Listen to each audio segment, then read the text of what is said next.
কোনো ইন্ডিকেটার দেওয়া নাই, যার যেমন ইচ্ছে চালাও,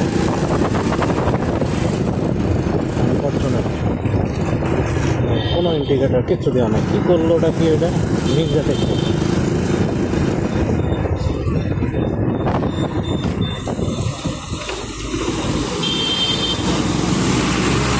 বা বিয়ে বাড়ির মতো নিচে 4-5টা এলইডি হেডলাইট লাগাইলে কোনো সমস্যা নাই। মোটরসাইকেলওয়ালারা বিপদে পড়ে ফগলাইট লাগাইলে পুলিশ আমাদের থেকে কেস।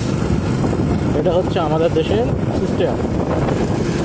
যত অন্যায় অত্যাচার, যত আইন কানুন মোটরসাইকেল আলাদের জন্য, কোনো আইন কানুন ট্রাক বাস আলাদের জন্য না, ব্যাটারি রিক্সা তো নাই। প্রমাণ তো দেখাইলাম, ঠিক আছে। সমস্যা হচ্ছে কথাগুলো বলতে গেলে চাকরি থাকবে না, কার কাছে বলবেন? সবগুলোই তো যে বলে না, রসুনের পাশা এক, সব রসুনের পাশা এক। বিআরটিএ কী করতেছে, 1 মাস ধরে মানুষের ট্রেনিং দেবে। আরে ভাই, তুমি অটো, সিএনজি, ব্যাটারি রিক্সা এদের তুমি লাইসেন্সের আন্ডারে না নিয়ে এসে আমাদের মতো মোটরসাইকেলওয়ালা, বাসওয়ালা, প্রাইভেট কালারদের বারবার ট্রেনিং দিয়ে কোন বারবার ছিড়বা? দিনের শেষে দুর্ঘটনার সবথেকে বড় কারণ তো ব্যাটারি টেসলা।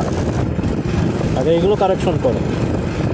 ড্রাইভিংয়ের জন্য 1 মাসের ট্রেনিং ওকে ফাইন, সেটাও ভালো, বাট তাদের তো আগে একটা ব্যবস্থা করবে না। যত সব ফালতু সব আমরা